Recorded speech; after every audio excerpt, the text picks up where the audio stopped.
going to grow the conservative movement. We are going to take our message to the people who are struggling paycheck to paycheck, to the students living under the burden of student loans, to the families struggling to raise their children with the right values. We will take our message to them, and we will bring them to our side.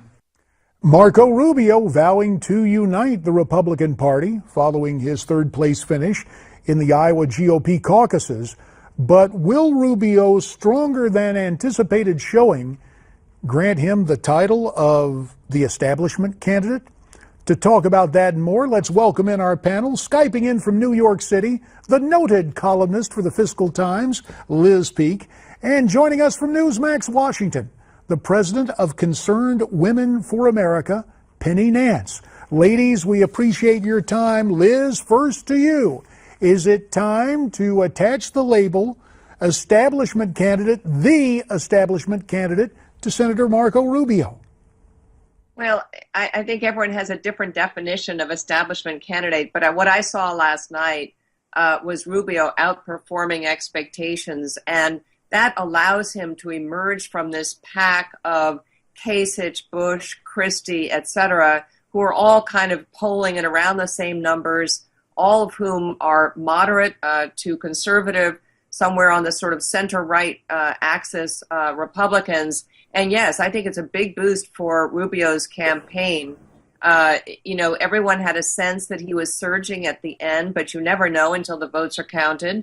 And look, I think a lot of people in Iowa kind of came to realize what people around the country have decided, which is that Marco Rubio, in poll after poll, is shown the best candidate to beat Hillary Clinton. And if you really don't want 4 more years of Obama, maybe he's the right person to go for. And I think that was very influential. Taking a step back, Penny, thinking back to last year when people thought Jeb Bush was going to come out and galvanize the establishment against some more conservative populists, do you think that Rubio, in essence, is the new Jeb, at least in terms of the estimation of members of the establishment? Well, first, let's just take a moment and enjoy the fact that when we're talking about an establishment candidate, it's Marco Rubio. I mean, I was thinking this morning, boy, Ronald Reagan must be in heaven clicking his heels together. If we have got Marco Rubio as our establishment candidate, we've won, okay? The guy is actually very conservative, particularly on social issues, which is what Concerned Women for America mainly works on. That is very interesting. Yes, and I agree with everything Liz said. I mean, I think he got a huge boost going into New Hampshire.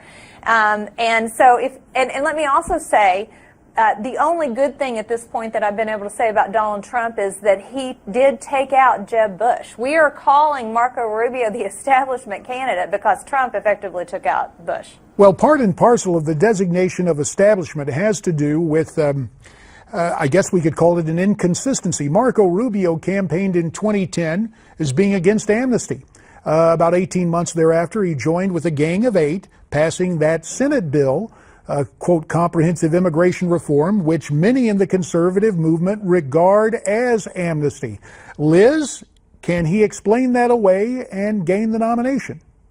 Well, he has tried to several times. And I think if you go back and really study the details of that bill, the path to legal status was unbelievably harrowing and expensive and elongated. It wasn't amnesty in the sense of what Obama has tried to do, for example, with a stroke of a pen, allowing 11 million people, or in his case, really 5 million people, to become legal overnight and conceivably citizens thereafter. It was a very prolonged and difficult thing to become a citizen. And now I think he has obviously learned his lesson that was not popular. And look, I think this is an important issue. I think that Rubio today is on the right side of this issue, definitely insisting on borders that are secure before anything else. So fair enough. That's the poll-tested result, and that's smart politics. We must secure the border. We've heard that 20 years. Penny, politically speaking, we got about 45 seconds. You both tweeted and then issued a press release from Concerned Women of America saying, hey, for you also-rans, now's the time to consider getting out of the race. Do you expect to see any other withdrawals? We had Mike Huckabee leave the campaign last night. Anybody else going to go before New Hampshire next Tuesday? I expect there's a lot of soul searching going on right now. You know, I don't know what's going on in the hearts of some of these candidates. They know who they are. But if you have no chance of winning New Hampshire, you haven't won Iowa, and you probably aren't going to win South Carolina, I think folks have to ask themselves, what are they doing? I think you can come out of the race, though, and be part of the conversation.